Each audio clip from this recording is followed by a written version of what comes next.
Saudari-saudaraku terkasih dalam Tuhan Yesus Kristus, selamat pagi dan berkah dalam. Kita bertemu kembali dalam renungan harian Sabtu 25 November 2023. Seperti biasa, permenungan kita dasarkan pada bacaan Ekaristi hari ini. Dalam bacaan pertama dari kitab pertama Makabi bab 6 ayat 1-13 digambarkan penyesalan Raja Persia.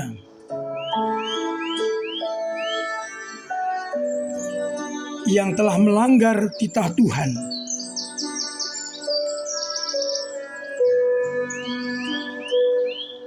Menjelang kematiannya, ia menyesal,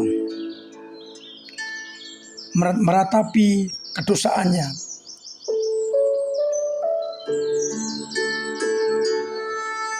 Dan ia menyadari malapetaka sebagai hukuman dari Allah. Sedangkan pada bacaan Injil, Yesus menjawab pertanyaan orang Saduki tentang kebangkitan yang digambarkan seorang perempuan dinikahi oleh 7 bersaudara. 2 ketujuh-tujuhnya menjadi suaminya tanpa meninggalkan keturunan. Dan ketika perempuan mati, pertanyaan orang Saduki, siapa yang menjadi suami atas perempuan ini?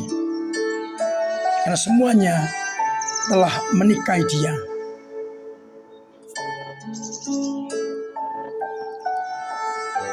Yesus kemudian mengajarkan bahwa kebangkitan setelah kematian ada hidup kekal yang berbeda dengan dunia ini. Mereka tidak kawin dan dikawinkan. Mereka hidup seperti malaikat dengan sukacita. Dan tentang kebangkitan Allah adalah Allah orang hidup, Allah Abraham, Allah Ishak, dan Allah Yakub.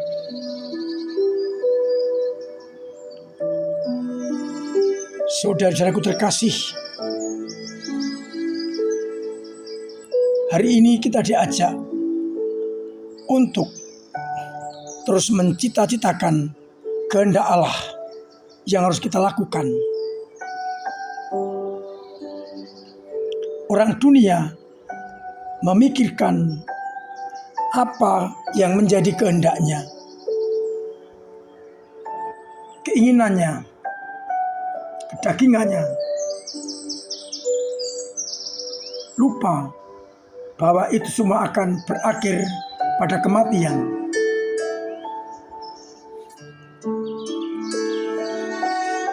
Bagi iman kita, kebangkitan menjadi jaminan, sehingga kita mengharapkan, mencita-citakan hidup abadi setelah kebangkitan yang berbeda dengan hidup zaman sekarang ini. Oleh karena itu, janganlah kita hanya mencita-citakan hidup duniawi, sampai melanggar perintah Tuhan.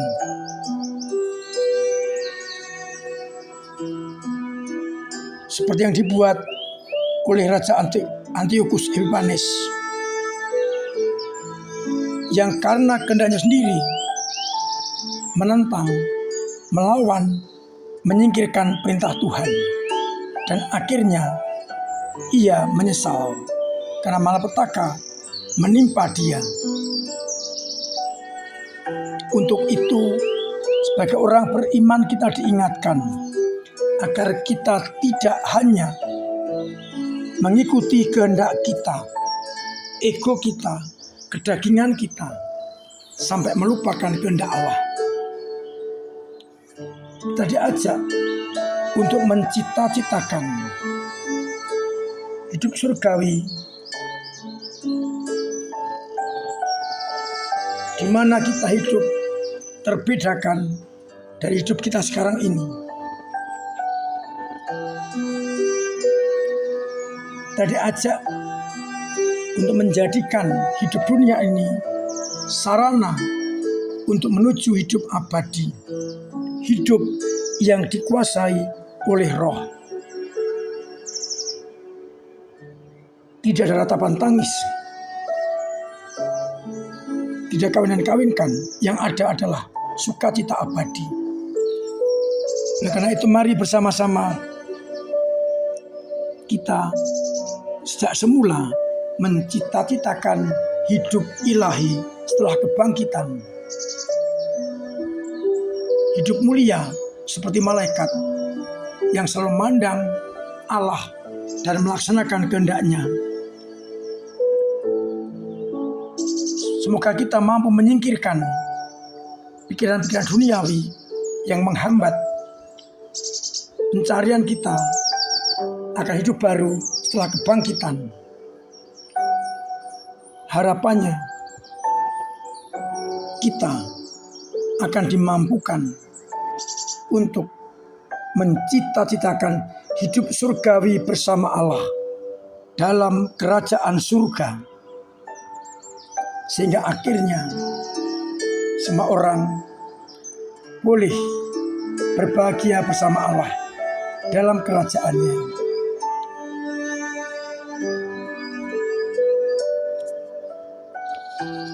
Mari belajar dari Raja Antiochus Epiphanes yang akhirnya menyadari kesalahannya setelah melanggar perintah Allah. Kalaupun kita mungkin tidak setia atau jatuh, jangan takut untuk menyesali dan bertobat kembali kepada Allah dengan segala perintah-Nya, agar akhirnya kita boleh bersama-sama menikmati kebahagiaan surgawi, hidup kekal setelah kebangkitan. Tuhan memberkati kita sekalian. Amin.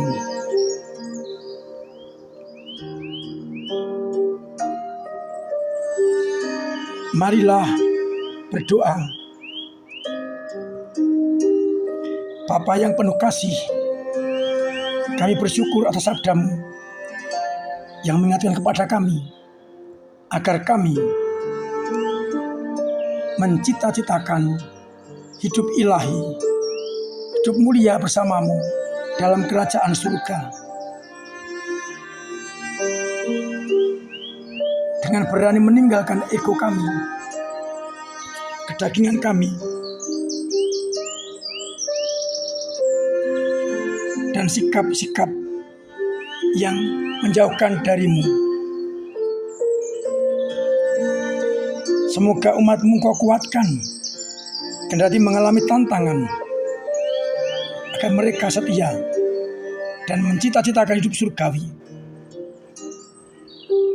Sembuhkanlah yang sakit, bangkitkan yang mati, yang punya persoalan Engkau urai dan yang punya beban berat Engkau ringankan, agar akhirnya mereka tetap setia pada komitmen awal mengikuti putra-Mu.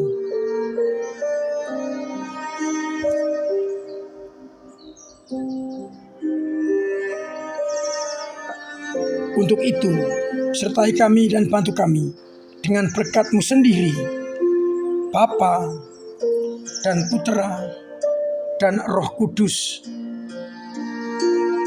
Amin. Saudara-saudaraku terkasih, saya himbau, saya ingatkan, bahkan setengah saya wajibkan untuk tetap mematuhi protokol kesehatan demi keselamatan kita dan sesama. Dengan pola hidup sehat, kita akan mampu juga menjadikan orang lain sehat.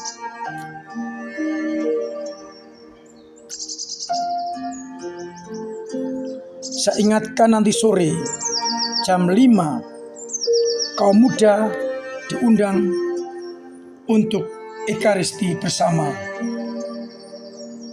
Setelah Ekaristi ada pentas seni di Mandala Graha.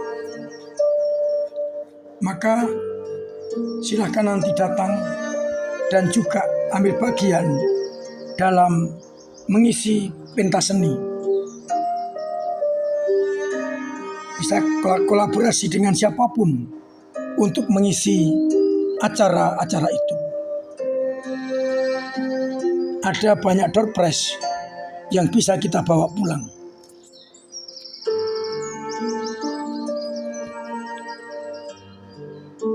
Saya ingatkan juga Pia untuk ambil bagian di dalam lomba-lomba menjelang Natal.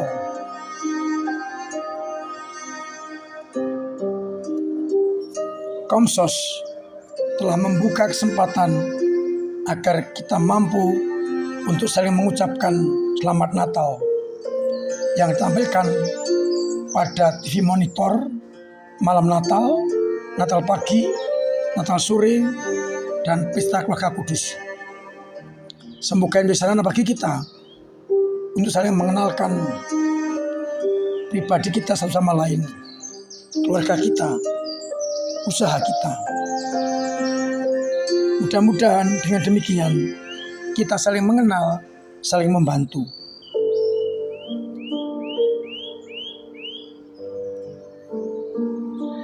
Terus saya ucapkan banyak terima kasih kepada para donatur yang dengan setia memberikan sebagian hartanya untuk gereja, tenaganya untuk gereja, dan doa-doanya untuk gereja. Terima kasih atas bantuan panjenengan yang bisa kita terima kursi-kursi untuk gedung serbaguna, dan nanti akan datang beberapa meja sumbangan untuk gedung serbaguna kita. Mudah-mudahan dengan berbagai sarana kita akan nyaman untuk menggunakan sebagai rapat, pertemuan, dan apapun juga, karena terpenuhinya fasilitas yang ada. Untuk itu kepada para donatur saya mengucapkan banyak terima kasih. Akhirnya saya mengucapkan selamat pagi, selamat merenungkan, salam sehat, Tuhan memberkati.